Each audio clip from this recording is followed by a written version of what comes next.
दोस्तों, कल आपको मैंने एक सवाल पूछा था कि भारत में गंगा नदी को सबसे पवित्र नदी क्यों माना जाता है। इस सवाल का जवाब मैं आज लेकर आया हूं और इसे हम पूरे विस्तार से पढ़ेंगे। जी हाँ, आज के इस टॉपिक में हम पढ़ेंगे गंगा नदी भारत की सबसे पवित्र नदी क्यों है और गंगा नदी के बारे में जो पौराणिक मान्यता है उनमें वैज्ञानिकता क्या है, और गंगा नदी का एक जनरल इंट्रोडक्शन आज हम करेंगे, जिससे आपके दिमाग में उठने वाले लगातार जो क्वेश्चन है वो भी आपकी जिज्ञासा शांत कर देंगे, और उसके साथ साथ कंपटीशन एग्जाम में गंगा नदी को लेकर आने वाले क्वेश्चन भी आपके जल्द सॉल्व होने वाले हैं। तो हम स्टार्ट करते हैं। देखिए, गंगा नदी का जो उद्गम स्थल है वो उत्तराखंड के गंगोत्री हिमनद के गोमुख क्षेत्र से है, और यहाँ से जो बहुत ही महत्वपूर्ण जो हिमालय की जो चट्टानें हैं उनके जो खनिज लवण का मिश्रण जो है वो इस पानी के अंदर घुलता रहता है लगातार, और इसके साथ साथ हिमालय की जो कीमती जड़ी बूटियों के जो अवशेष है वो भी इस पानी के अंदर घुल कर इसमें शामिल होता है, और इसलिए ये पानी इतना शुद्ध और इतना पवित्र माना जाता है। इसलिए गंगा नदी जो है देश की सबसे पवित्र नदी है। इसके अलावा हम कुछ रिसर्च के ऊपर भी बात करते हैं। ब्रिटिश काल में इस नदी के ऊपर एक अंग्रेजी वैज्ञानिकों ने बहुत बड़ा रिसर्च किया था 1896 में, और 1896 में उस लंबे रिसर्च की रिपोर्ट में आया कि गंगा नदी के जो जल है इसके अंदर बैक्टीरिया फेजेज पाए जाते हैं। ये जो बैक्टीरिया फेजेज होते हैं ये अन्य जो कीटाणु रोगाणु जो अन्य बैक्टीरिया होते हैं उनको मार देते हैं, यानी कि जल स्वतः शुद्ध करने की क्षमता विकसित कर लेता है इन बैक्टीरिया फेजेज के कारण। यहाँ पर इन बैक्टीरिया फेजेस के कारण इस जल को 40 सालों तक भी अगर हम घर में रखें तो इसमें कीड़े नहीं लगेंगे, कीड़े नहीं पड़ेंगे, या ये जल खराब नहीं होगा। इस प्रकार से ये शुद्ध बना रहता है। तो ये सबसे बड़ी चीज़ है इसकी। दूसरा इसमें आता है कुछ पौराणिक मान्यताएं। अच्छा, दूसरा, दुनिया की जितनी नदियाँ हैं नदियों के जल में ऑक्सीजन होता है, और यहाँ इस गंगा नदी के जल में दुनिया की अन्य नदियों से 25 गुना ज़्यादा ऑक्सीजन है। इसमें ऑक्सीजन ज़्यादा होने के कारण भी ये जल जो है बहुत ही हमारे लिए कारगर है और स्वास्थ्यवर्धक है। ये जल, हमारी मान्यता के अनुसार, व्यक्ति की मृत्यु होने के बाद उसकी अस्थियों को गंगा नदी में बहाया जाता है। क्या आपने कभी सोचा कि गंगा नदी में अस्थियां क्यों बहाते हैं, या अन्य किसी नदी के अंदर अस्थियां क्यों बहाते हैं? इसके पीछे दो महत्वपूर्ण कारण हैं। सबसे पहला कारण तो यह है कि हड्डियों के अंदर फास्फोरस होता है, और फास्फोरस पानी के अंदर जब घुलता है तो पानी की गुणवत्ता बढ़ाता है, और वो पानी शुद्ध हो जाता है, और उसमें लवण घुलने के कारण वो सिंचाई में भी उपयुक्त होता है पानी। और दूसरा, यहाँ पर जब हड्डियाँ जब हम इसमें डालते हैं तो जल्दी हड्डियाँ पानी के अंदर घुल जाती है, और हमारी मान्यताओं के अनुसार पंचतत्व में ये शरीर जो विलीन बहुत जल्दी हो जाता है। इसलिए हड्डियों को भी यहाँ पर गंगा नदी में बहाया जाता है। यहाँ पवित्र स्नान के बारे में आपने सुना होगा कई बार कि गंगा नदी में स्नान करने से हमारे पाप धुल जाते हैं, हमें स्वर्ग की प्राप्ति होती है। इस प्रकार की मान्यताएं हमारे यहाँ पर है। यहाँ किसी भी प्रकार के पाप नहीं धुलते हैं, किसी प्रकार के स्वर्ग में जगह नहीं मिलती है इस गंगा नदी में स्नान करने से। लेकिन इसके पीछे वैज्ञानिकता ये है कि इसमें स्नान करने से इसकी जो बैक्टीरिया फेजेज है वो हमारे बॉडी के जो बैक्टीरिया, हानिकारक बैक्टीरिया और कीटाणु है उनको धोकर साफ कर देते हैं, जिससे हम लंबे समय तक हेल्दी रहते हैं, स्वस्थ रहते हैं। ये इसके पीछे सबसे बड़ा लॉजिक है। कुंभ के मेले में करोड़ों लोग नहाने के लिए इकट्ठे होते हैं, और हरिद्वार में इस प्रकार की जो पवित्र स्थल है गंगा नदी के आसपास में, वहाँ पर भीड़ लगी रहती है लोगों की, गंगा नदी में डुबकी लगाते रहते हैं। उसके मुख्य जो है उसका कारण ये है कि इसके कारण शरीर के हानिकारक जो बैक्टीरिया और कीटाणु हैं वो नष्ट हो जाते हैं। नदी में सिक्का डालना एक पुण्य माना जाता है कि लोग जब चलते थे और बीच में नदी आती तो पुल से वो पर्स में से निकाल कर सिक्का डाल देते थे, और उसमें जब पूछते बच्चे कि ये सिक्का क्यों डालते हैं तो वो कहते हैं कि इससे हमें पुण्य मिलता है। लेकिन इसके पीछे एक बहुत बड़ी वैज्ञानिकता है। देखो ध्यान से सुनना, क्या वैज्ञानिकता है कि सिक्का डालने से क्या होता है। प्राचीन काल में तांबे के सिक्के हुआ करते थे और तांबे का जो सिक्का होता है, कॉपर उसके पानी के अंदर जब घुलता है तो कॉपर युक्त जल पीने से शरीर के जो हानिकारक बैक्टीरिया है वो समाप्त हो जाते हैं, यानी कि पानी और ज़्यादा स्वच्छ हो जाता है कॉपर से।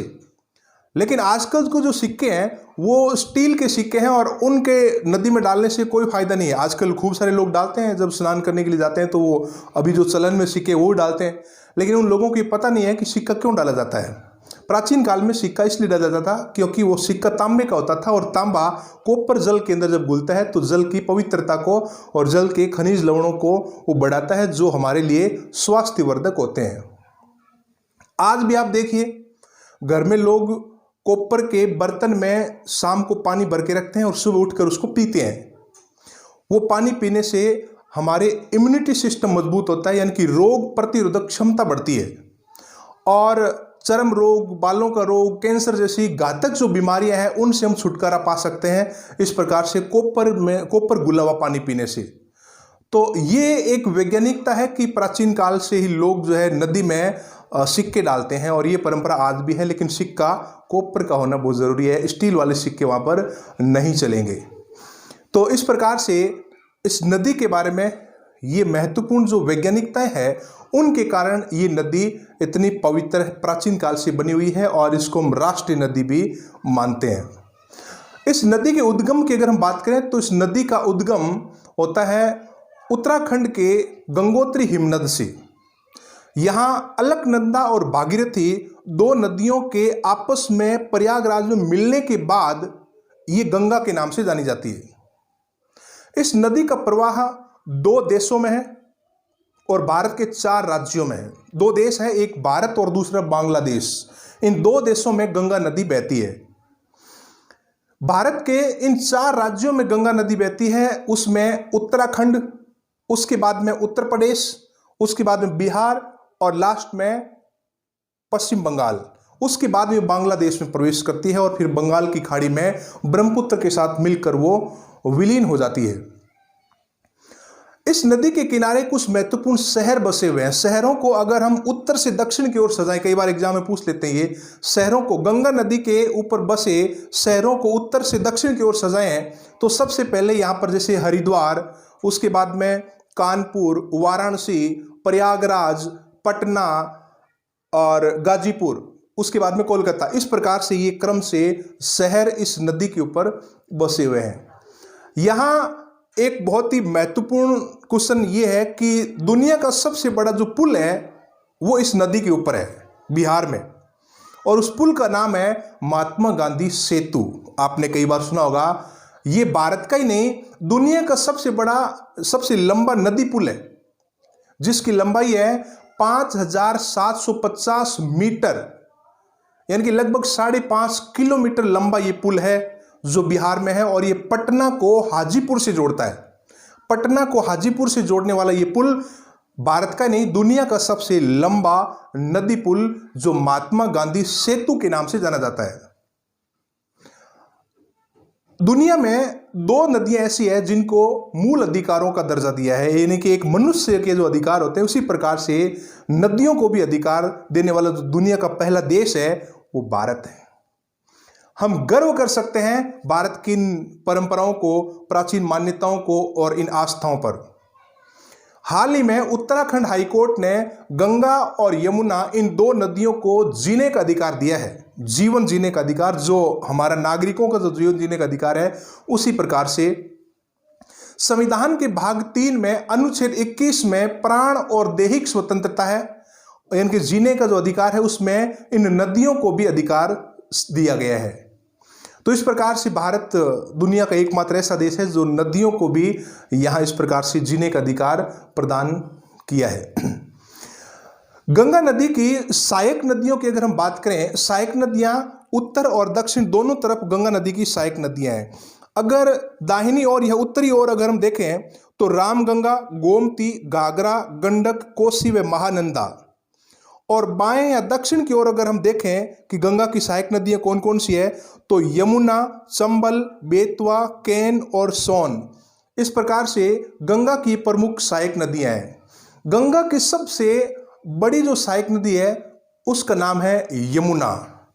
तो इस प्रकार से ये गंगा की महत्वपूर्ण सहायक नदी है। कई बार इनके क्रम पूछ लेते हैं, उत्तर से दक्षिण या पूर्व से पश्चिम या उत्तरी क्षेत्र की या दक्षिणी क्षेत्र से, यानी कि दाएं तरफ से और बाएं तरफ से। इस प्रकार की नदियों के क्रम भी एग्जाम में पूछे जाते हैं। तो आज का ये जो टॉपिक था गंगा नदी को लेकर था। गंगा नदी के पीछे जो पौराणिक मान्यता है उनकी हमने वैज्ञानिकता के साथ में जोड़कर चर्चा की, और यही कारण है कि गंगा नदी भारत की सबसे पवित्र नदी के रूप में जानी। अगला क्वेश्चन है आपसे कि अभी महाराष्ट्र में जो हालात चल रहे हैं, महाराष्ट्र में हालात, आपको क्या लग रहा है कि महाराष्ट्र में सरकार के ऊपर खतरा मंडरा रहा है? क्या महाराष्ट्र की सरकार बच सकती है या जा सकती है? अगर आपको लगता है कि ये सरकार बच सकती है तो कैसे, अगर जा सकती है तो कैसे, आप कमेंट बॉक्स में इसके बारे में जो भी आपको पता है आप लिखिए। कल 11 बजे मैं आपको बताऊंगा महाराष्ट्र की सरकार पर क्या क्या खतरे उत्पन्न हो सकते हैं। और इसके अलावा जितने भी प्रकार के क्वेश्चन आपके दिमाग में चल रहे हैं वो जरूर आप पूछिए, लेकिन यहां पर जो सबसे इंपॉर्टेंट है उसको मैं पहली प्राथमिकता देता हूं। बहुत सारे स्टूडेंट कमेंट बॉक्स में लिखते हैं कि ये इस टॉपिक के बारे में बताओ, तो मैं क्रम से धीरे धीरे आपका वो भी टॉपिक आ जाएगा, लेकिन आपको संयम रखने की आवश्यकता है। हर दिन आपको नया वीडियो मिलेगा और ये वीडियो आपके ज्ञान और आपकी पर्सनैलिटी को डेवलप करने के लिए बहुत ही कारगर सिद्ध होगा। इसलिए आप हर दिन नया वीडियो सुबह 11 बजे ज़रूर देखें, और कल जो आज मैंने क्वेश्चन पूछा है उसका मैं कल 11 बजे जवाब दूंगा। तब तक के लिए जय हिंद, जय भारत।